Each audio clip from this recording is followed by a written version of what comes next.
Hello! Comment allez-vous ce midi? J'espère que vous allez bien. J'espère que vous passez un beau début de journée. Donc, faites-moi un petit coucou, s'il vous plaît. C'est ça, saluez-moi, ça me ferait plaisir. Prenez le temps d'arriver et je vous invite à m'écrire 1 si vous êtes en direct, 2 si vous êtes en replay, en rediffusion. Donc, pour ce nouvel épisode des péripéties du mardi. Donc, voilà, très heureuse de vous retrouver ce midi pour le 4e épisode déjà. Ça fait déjà 4 semaines que je vous retrouve avec bonheur pour vous partager une de mes péripéties de vie et surtout, pour vous divertir, mais parce qu'on en a tous besoin, mais également pour vous partager mes réflexions, mes prises de conscience, des outils aussi que j'utilise quand il arrive différentes choses dans ma vie, en souhaitant que vraiment ça puisse contribuer à votre vie, que ça puisse normaliser des choses, que ça puisse vous être utile pour vrai dans votre vie. Donc, c'est vraiment mon intention quand je fais les péripéties du mardi. Donc, voilà. Avant de piger, je vais me présenter pour ceux qui ne me connaissent pas encore. Donc, ça se peut très bien. Donc, mon nom est Lise Laflamme, je suis designer de vie intérieure et ça fait maintenant plus de 18 ans que j'accompagne des femmes, des hommes, des couples à mettre en priorité leur mieux-être, à passer à l'action pour vraiment que leur vie soit à leur image, à leur couleur, que leur vie soit pleine de sens, en fait. Donc, je fais ça avec bonheur depuis, comme je disais, plus de 18 ans. Et si vous voulez en savoir plus par rapport à ces services-là de coaching, je vous invite à consulter mon site internet, le www.liselaflamme.ca. Vous pouvez même prendre rendez-vous en ligne si jamais ça vous tente. Ça me fera plaisir de vous accueillir, soit en ligne, soit en présentiel si jamais vous êtes à Saint-Georges ou dans le secteur de la Beauce, pas trop loin. Donc, les deux se peuvent.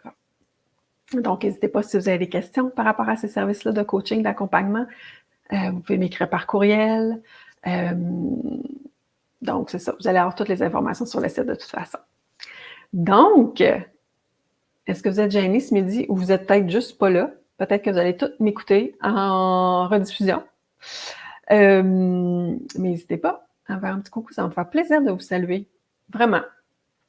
Puis, je tiens à souligner que la semaine passée, j'ai eu des problèmes techniques. Donc, j'ai pas vu vos commentaires passer pendant le live.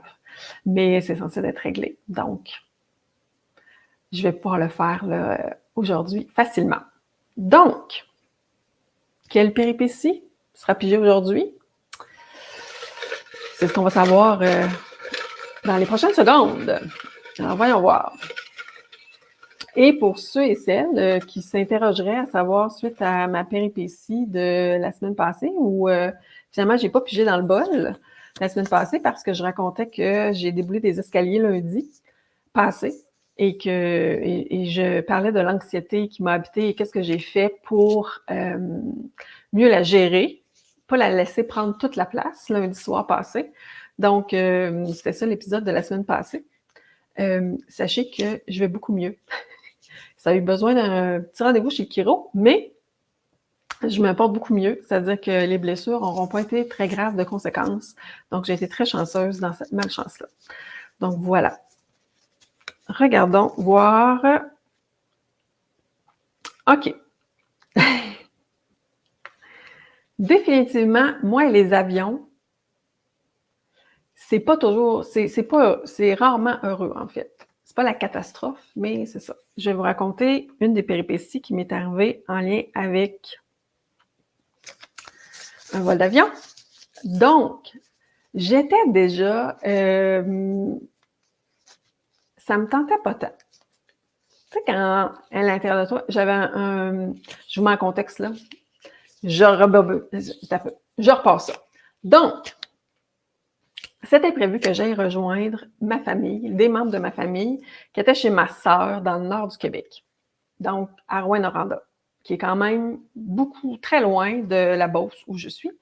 Donc, c'était prévu que j'aille les rejoindre pour le week-end en avion.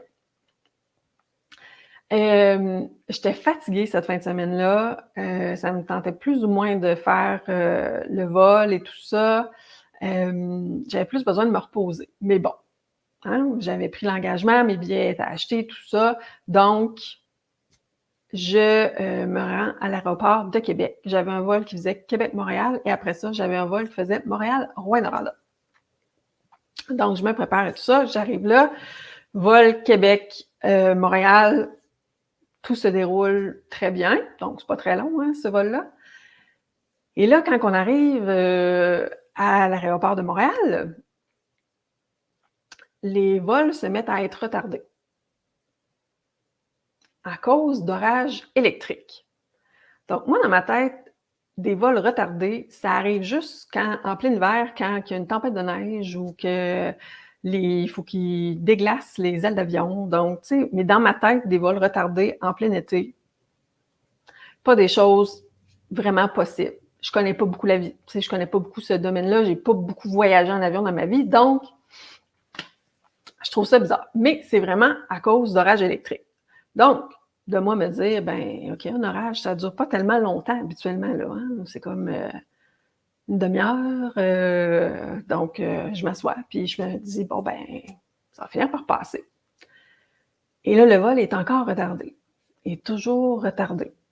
Donc, et là, il s'en vient tard, vraiment très tard, ce vendredi-là. Et là, je vois qu'il y a des gens qui commencent à dire ça va être annulé complètement. Puis là, moi, je me fais comme, ben voyons, qu'un orage électrique peut... En plein été, on était en plein été, là. On était en plein mois de juillet, là. C'est comme, comment c'est possible qu'un des vols soient annulés pour des orages électriques qui, finalement, les nuages restent, ou les conditions météorologiques, en fait, restent défavorables, suffisamment défavorables pour que les avions doivent rester au sol. Eh bien oui, j'ai pogné la soirée où ça s'est passé. Moi, je pensais pas que ça se pouvait dans la vie, ça. Qu'en plein été, les vols soient annulés à cause d'orages électriques qui ne cessent d'être présents dans le ciel. Peut-être vous me direz que vous, ça vous est arrivé aussi. En fait, c'est peut-être plus fréquent que je pense, mais moi, dans ma tête, c'était pas une possibilité. C'est pas quelque chose qui était possible. Et donc, finalement, après tous ces reports, c'est complètement annulé. Donc, le vol est vraiment annulé et j'ai aucune idée quoi faire. Je suis complètement perdue et là, je vois tout le monde s'affoler dans tous les sens. Je connais personne, bien évidemment. L'aéroport de Montréal, je la connais pas vraiment. Et là, j'essaie de m'allier à certaines personnes qui ont l'air à savoir plus que ce qu'ils font. Et là, les fils sont interminables pour reporter les vols et tout ça. Et là, ils nous disent de faire la file pour qu'ils nous donnent une chambre d'hôtel, finalement, pour qu'on puisse passer la nuit. Parce que là, ce que je comprends, c'est que ça va aller juste au lendemain,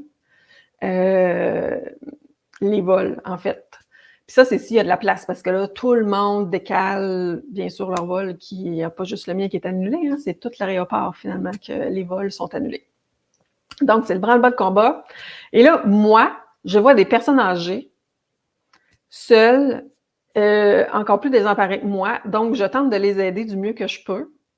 Je m'arrange pour qu'elles soient bien, parce qu'elles semblent désemparées, tout ça.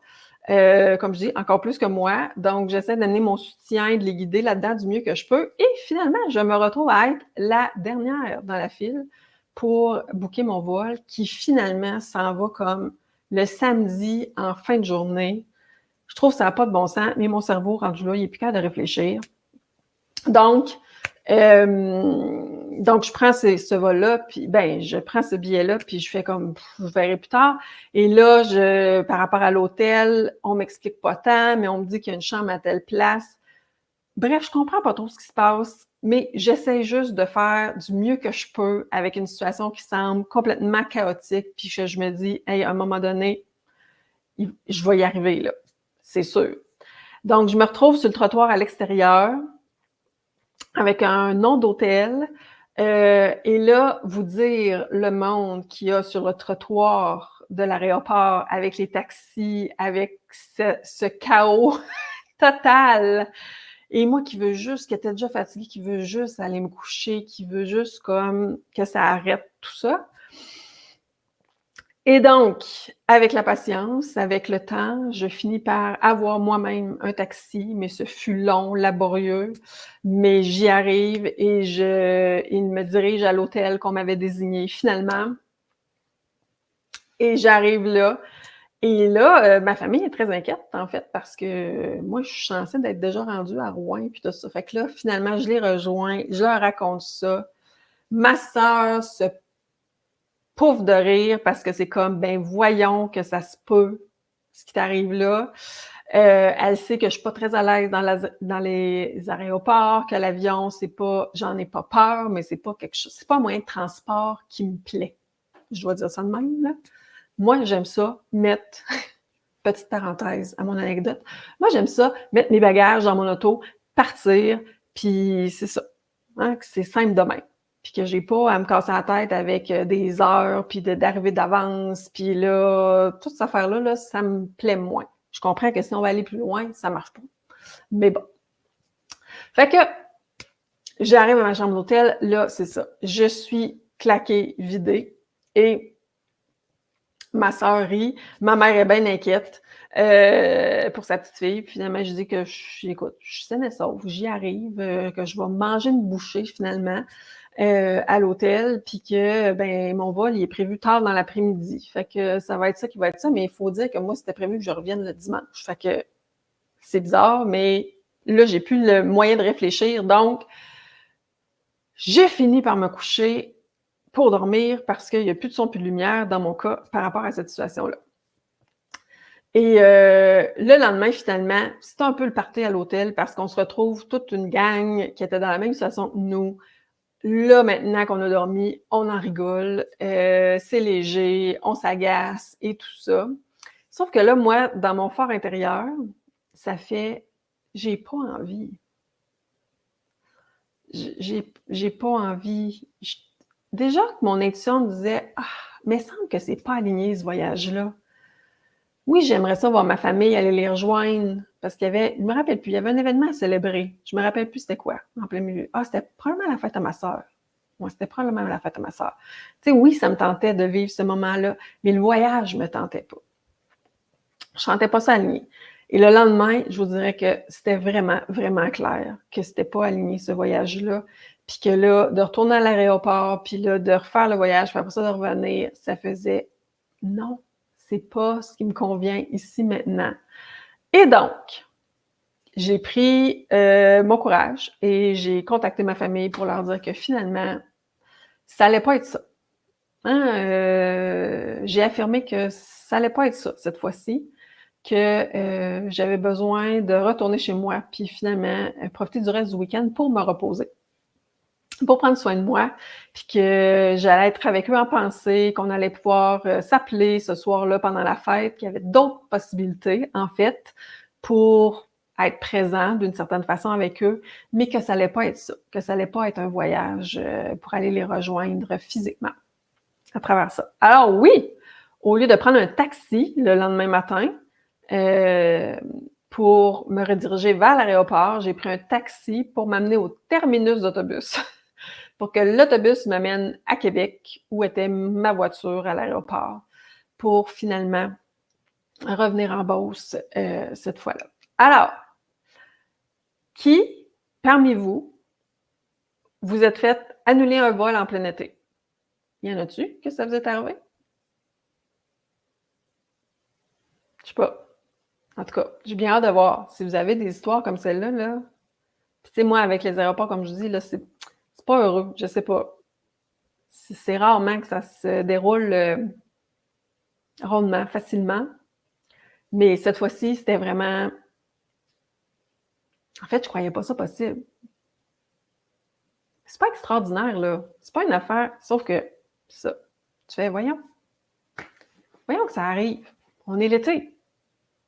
fait beau, il fait chaud. Pas une tempête de neige, là. Il n'y a pas du vent, là. Il n'y a pas... les ailes de l'avion ne sont pas gelées, là. C'est pas ça, là. Juste que plein d'orages dans le ciel, puis ça reste là. Des heures et des heures et des heures et des heures. La journée où moi, j'étais censée d'aller rejoindre ma famille. Fait que mon intuition était bonne. Si j'avais écouté, ben j'aurais pas vécu tout ça. Mais il faut croire que j'avais besoin de vivre ça. Et une des choses que j'ai retenues là-dedans, c'est même quand on est dans le chaos, parce que comme je vous dis, là, ça courait partout dans l'aéroport, tout le monde essayait d'avoir les premières places pour rebooker, puis tout ça. Ça finit toujours par être OK. Il y a des gens qui vont être là. On les connaît pas, là, d'avance. Il va y avoir des gens qui vont être là pour nous soutenir, pour nous guider. La tempête, le chaos va finir par passer. C'est passager, tout ça. Puis au final, c'était bien correct que je m'écoute puis que je décide de rentrer chez nous au lieu d'aller rejoindre ma famille pour la fête à ma soeur. Hein, ils m'en ont pas voulu, là. Ils ont tout compris, cette histoire-là. Puis on en a beaucoup ri par la suite du fait que voyons que ça tombe cette journée-là. Et c'est pas juste à moi que c'est arrivé. Tous les gens de l'aéroport cette journée-là, c'est arrivé, là. C'est pas juste moi, là. Tout le monde a vécu ça dans l'aéroport en même temps.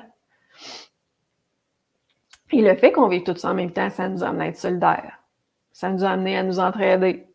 Ça a amené que je les connaissais pas, ces personnes âgées-là, là, puis que c'est ça. Je me suis dit, mon Dieu, faut que je vérifie s'ils sont OK, là. Ils ont-tu mangé? Ils savent-tu quoi faire? Non, moi non plus, mais je vais m'informer. Peut-être que j'ai plus de ressources qu'elles à ce moment-là. Donc voilà ce que j'ai retenu. Le chaos finit toujours par passer. Il y a toujours des gens qui vont être là, même si on ne connaît pas à l'avance, on les connaît pas à l'avance. Il y aura toujours des gens qui vont être là pour nous guider, nous soutenir, nous aider à passer à travers. Et ce que je retiens aussi, c'est qu'on en rit après ce genre de situation-là. C'était pas si grave. C'était vraiment pas si grave.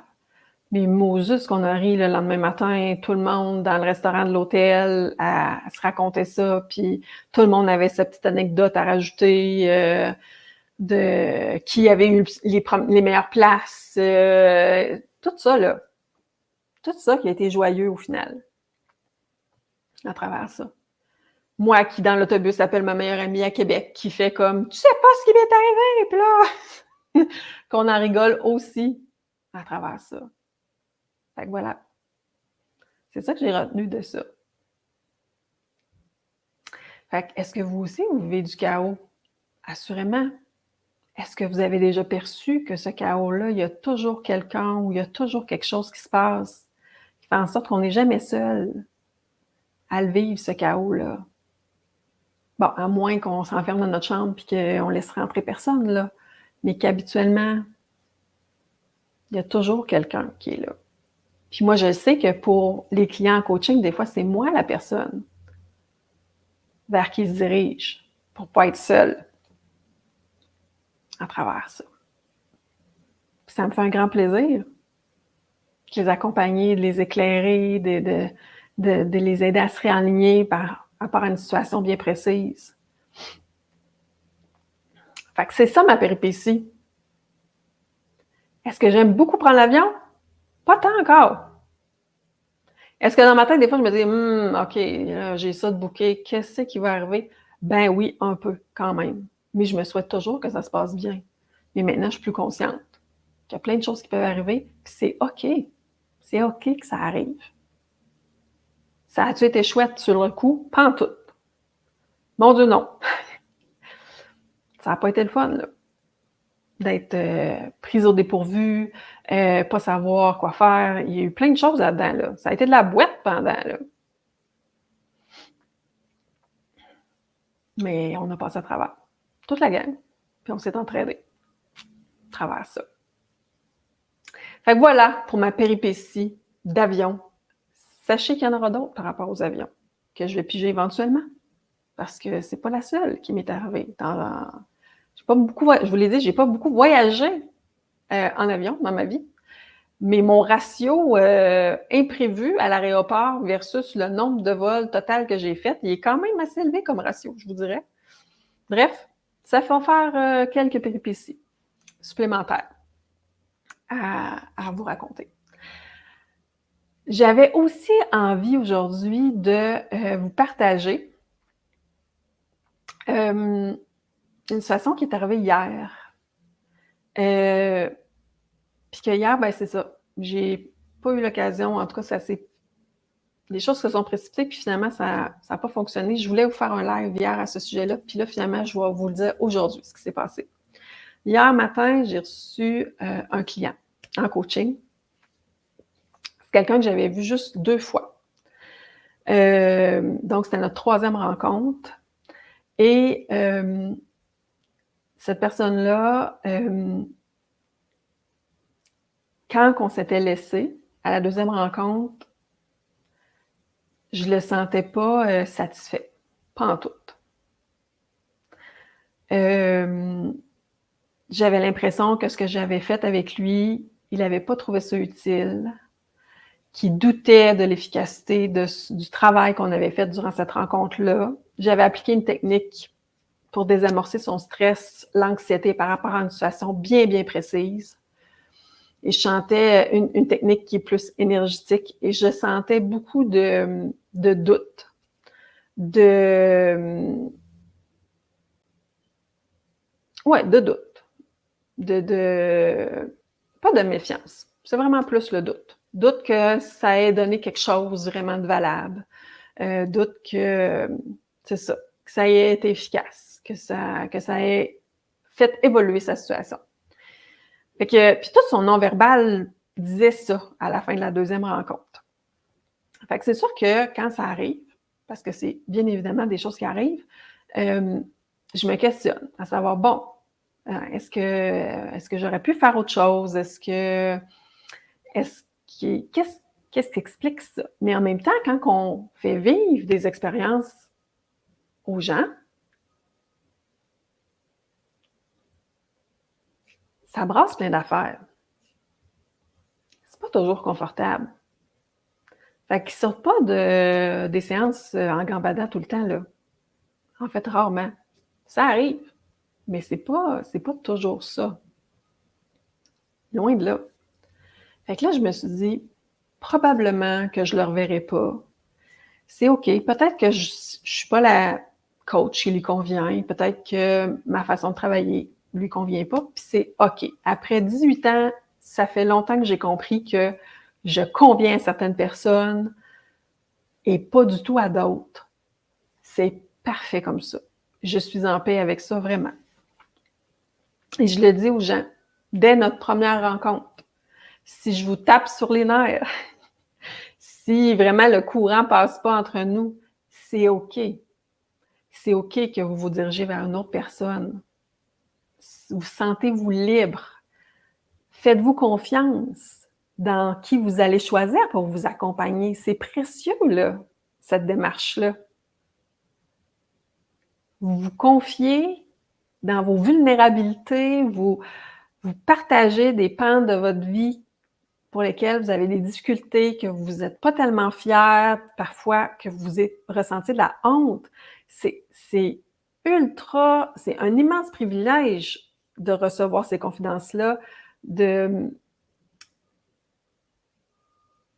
d'accueillir, d'établir ce lien de confiance-là avec vous.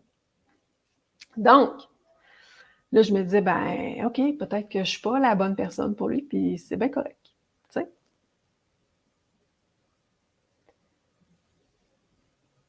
Et donc, j'avais gardé en tête que la technique que je lui avais proposée puis qu'on avait expérimentée, qui, selon moi, mes observations avaient été super. Un très bon déroulement, là. Vraiment. Moi, je sentais que dans son corps, il y a plein de choses qui avaient changé. Sa posture, tout ça. Tout m'indiquait que ça avait super bien été. Mais je sentais que lui, c'était très différent de ce à quoi il s'attendait. assurément. Quand on sort des sentiers battus, quand on fait des techniques énergétiques, quand on sort la personne de sa zone habituelle, hein, il y a beaucoup de gens dans ma clientèle, bien sûr, qui sont dans leur tête, là, tu sais, là, puis ils cherchent la réponse ici, alors que c'est rarement le chemin pour trouver la solution ou les possibilités pour faire évoluer la situation. Et donc, très étonnée d'avoir un coucou de ce client-là qui souhaite me revoir. Et là, il veut me revoir d'une façon pressante. Fait que là, je me dis, boy, assurément que ça n'a pas dû donner les résultats escomptés. Ça faisait déjà quelques semaines que je l'avais vu. Donc, me dire, j'ai bien hâte de voir ce qu'il va me raconter. Tu sais? Donc, la rencontre a eu lieu hier matin. Il a de l'air beaucoup plus détendu. Déjà, je trouve qu'il dégage quelque chose de complètement différent. Donc, première surprise, je fais comme, c'était urgent, mais il ne semble pas avoir le même niveau d'inconfort, de frustration, de stress que lors de notre dernière rencontre. Et quand je lui demande comment ça s'est passé suite à notre dernière rencontre, et je lui exprime où j'ai senti que pour lui, ça s'était peut-être pas passé comme il le souhaitait, que je sentais pas qu'il était très emballé ou très confiant par rapport à l'efficacité du travail qu'on avait fait ensemble. Pour me répondre avec un grand sourire, « Mais tu comprends pas, Lise. Tu comprends pas, là. Tout a été sur des roulettes pendant plusieurs semaines.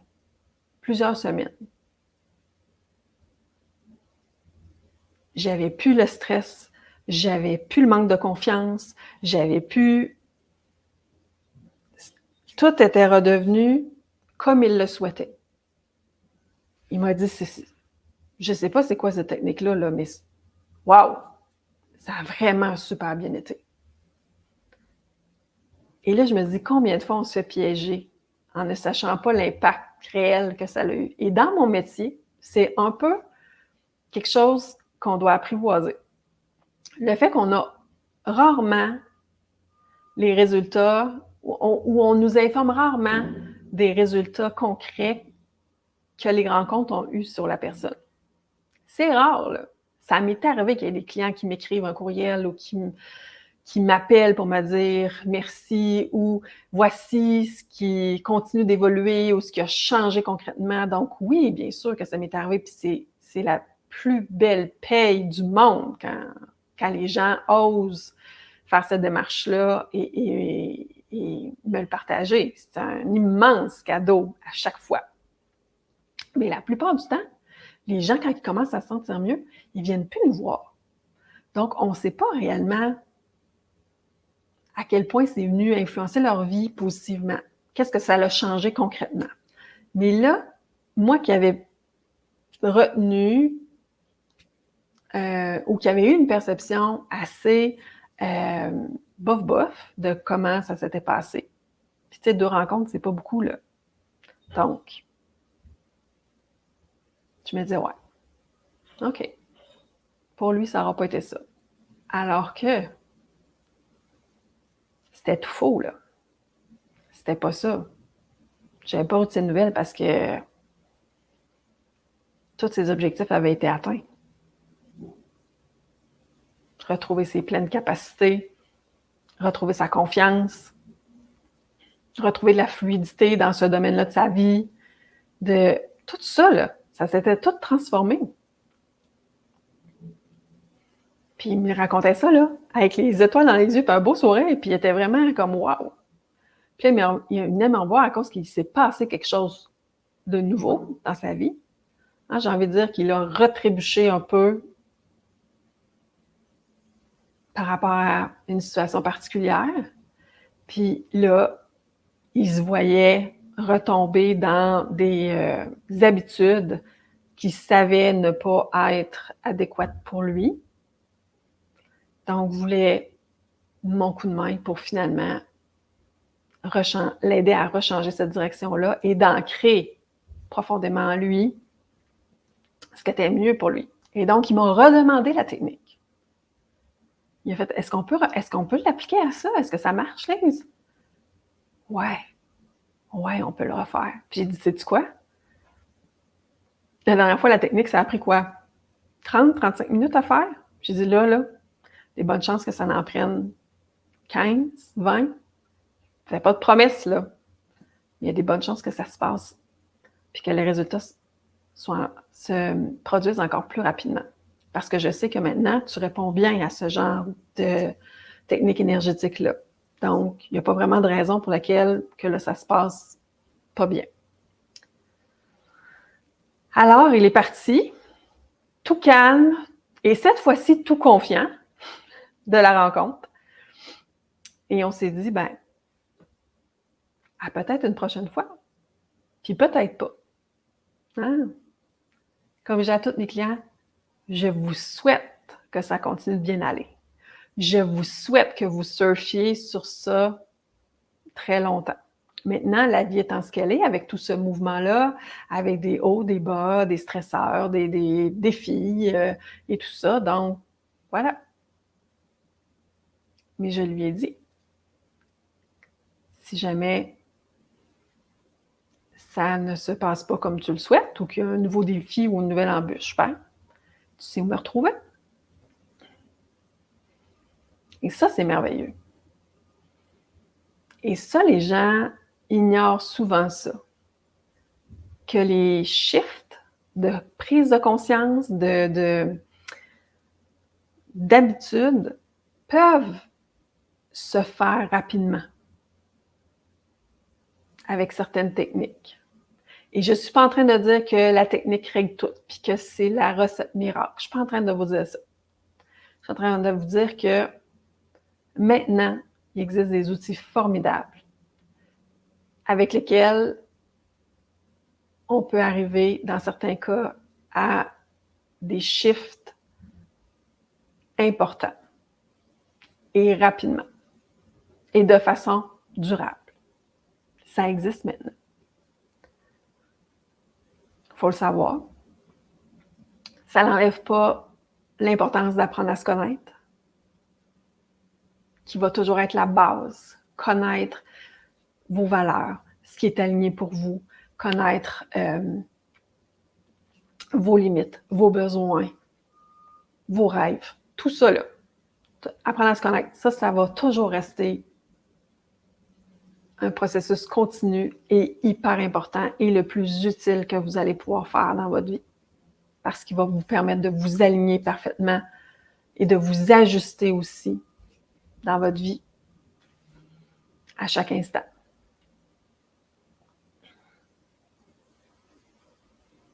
Mais des fois, pour se donner un coup de pouce, être accompagné ou bénéficier de ce genre de technique-là, ça vient ajouter, ça vient faciliter le parcours à travers ça. Pas obligé de souffrir immensément pour passer à travers une difficulté. La souffrance, c'est un moteur. C'est un inconfort suffisamment grand pour qu'on ne passe pas à côté puis qu'on fasse quelque chose avec. Ça, c'est ma définition de la souffrance. C'est un signal pour que vous fassiez « Ah, mon Dieu, là, je ne peux pas balayer ça sous le tapis. Je ne peux pas balayer ça sous le tapis. » Puis tiens, ça pop là. Mon Dieu, ça va être un long live. J'ai du fun à vous expliquer tout ça. Hier aussi, j'ai eu un autre coaching et la personne me demande, et c'est pas la première fois que j'ai cette question-là, Lise, pourquoi j'ai une difficulté sexuelle? Parce que là, je fais une parenthèse, j'ai exercé le métier de sexologue pendant 16 ans. Maintenant, je fais du coaching, c'est-à-dire que j'informe, j'accompagne des gens qui ont, oui, parfois des difficultés sexuelles. Mais c'est quand même différent de ce que je faisais comme travail quand j'étais sexologue. Mais là, j'avais cette question-là. Pourquoi, moi, c'est au niveau de la sexualité que ça se passe pas bien? Donc là, bien sûr que je leur demande, ben, avez-vous une idée, vous, pourquoi? Puis là, la personne fait comme, ben non, je sais pas. Ça me frustre vraiment beaucoup que ça se passe à ce niveau-là. J'aimerais bien mieux avoir mal au dos ou j'aimerais bien mieux que ça soit autre chose qu'au niveau de la sexualité. Puis je fais comme, comprends que ça ne fasse pas votre affaire. Mais ce que j'ai dit à cette personne-là, c'est, ça se pourrait-tu que si l'inconfort se manifesterait ailleurs, que ça serait plus facile de la glisser sous le tapis? Que la raison pour laquelle ça se passe au niveau de la sexualité, c'est que ça ne fait pas votre affaire. Et que ça vous incite fortement à aller voir qu'est-ce qui se passe pour vrai. Et là, j'ai demandé à cette personne-là, j'ai dit, si tu avais mal au dos ou si tu étais fatigué, qu'est-ce que tu ferais? Qu'est-ce que tu as l'habitude de faire? Bon, je m'endure. Bon, la fatigue, je suis capable de tolérer ça longtemps, là, tu sais. Je me reposerai plus tard. Je dis, ben c'est exactement, c'est ça. Là, votre corps, il vous envoie un signal clair. Un signal qui ne veut pas que vous passiez à côté. Puis dans votre cas, c'est quoi? C'est au niveau de la sexualité que ça se passe. Parce que ça vous dérange vraiment. Parce que ça, là, c'est comme, wow, non, je veux pas vivre ça. Si vous aviez mal au dos, est-ce que vous seriez venu me voir? Ben non, ben, c'est ça. C'est sûr que non. Mais là, c'est comme pas acceptable d'avoir cette difficulté-là. Ça remet en question plein de choses. Vous vous sentez plus en contrôle. C'est comme... Et moi, je dis, mais c'est parce que cette difficulté-là veut vous transmettre un message. Merci, Anne, de ton commentaire. Merci. Anne qui dit qu'elle aime la simplicité de mon partage puis mon authenticité. Merci. Ah. En fait, Anne, j'ai envie de te dire que je peux pas être autrement. C'est dans ma marque de commerce, ça, l'authenticité. Mais merci, c'est très gentil. Donc, c'est ça. Cette personne-là, je disais, ça se passe au niveau de la sexualité pour que vous ne passiez pas à côté, que vous ayez voir plus loin. Qu'est-ce qui se cache derrière cette difficulté-là? Qu'est-ce que votre corps essaie de vous dire? Plein de choses.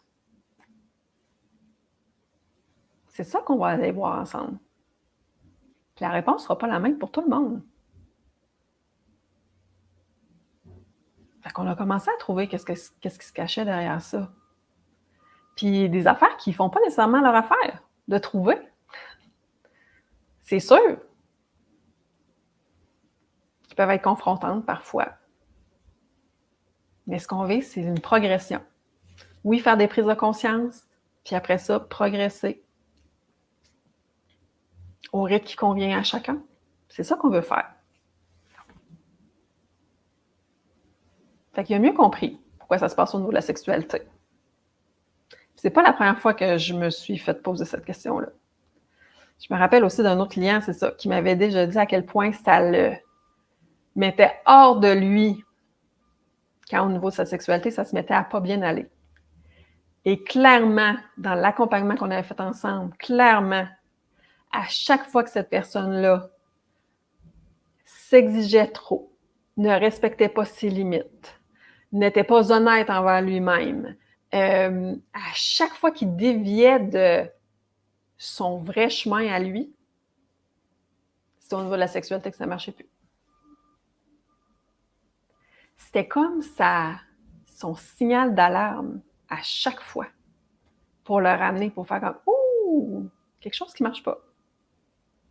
Je m'exige trop. » Ou il y a quelque chose que j'ai un besoin que finalement, j'écoute pas. Que je fais semblant qu'il n'est pas là. Mais que là, c'est au niveau de la sexualité que c'est comme « OK. Ouais. » C'est là que ça... Ouais. Là, j'ai pas le choix. Bon, on a toujours le choix. Mais là, cette personne-là me disait, j'ai pas le choix. Ça me ramène. Si je veux que ma sexualité se passe bien, ben, j'ai besoin d'être le plus aligné possible avec respecter mes limites, satisfaire mes besoins, être en cohérence avec moi-même. Vraiment. Mais ça le frustrait, puis je le comprenais. De dire que, tu sais, c'est pas le fun que ça se passe au niveau de la sexualité. Il aimerait bien mieux que ça se passe dans d'autres domaines de sa vie. Je comprends. Tout à fait. La difficulté d'accepter que c'est à ce niveau-là que ça se passe, dans son cas. Puis au niveau des hommes, ben c'est ça. Hein? C'est comme plus en lien avec la masculinité, c'est comme wow! J'ai pas envie que ça se passe là. Ouais. Et moi, souvent, j'ai envie de leur dire, si ça se passait pas là, est-ce que tu serais devant moi? Est-ce que tu ferais une démarche? Est-ce que tu te poserais ces questions-là? Est-ce que tu irais gratter à telle place dans ta vie? Puis souvent, la réponse, c'est comme non. Je n'aurais pas fait ça. Donc, la vie a bien fait les affaires. À t'emmener là où tu avais besoin d'aller pour que tu puisses arriver à ça. Faire ces prises de conscience-là. Progresser. T'informer. C'est un allié. Je sais que c'est difficile là, à accepter là, que la difficulté sexuelle ou que le problème est un allié pour vous transmettre une information sur quelque chose. Mais c'est souvent ça. Puis comme je disais tantôt, le message n'est pas le même nécessairement pour tout le monde. Fait qu'il faut décoder votre message à vous. Qu'est-ce que ça veut dire? Qu'est-ce qui doit être rectifié, réaligné, reconnu? Reconnaître que ceci ne me convient plus. Reconnaître que j'ai besoin de ceci maintenant. Reconnaître que ceci me convenait par le passé, mais ce n'est plus le cas maintenant. Les fameuses mises à jour que nos ordinateurs font régulièrement, puis que nous, pas tant. Fait que voilà. Mon Dieu, je pense que je pourrais continuer encore longtemps. Mais voilà, je vais conclure là-dessus. Donc, j'espère que je vous ai un peu fait rire avec, en plein été, mon vol qui a été annulé, puis que je me suis retrouvée dans un chaos d'arrêt au port et que je savais pas quoi faire, mais que finalement, on finit toujours par s'en sortir, puis qu'on n'est jamais seul là-dedans, puis qu'on devient solidaire quand on vit tout le monde la même affaire, puis que ça fait une bien belle péripétie à raconter plusieurs années plus tard à travers ça.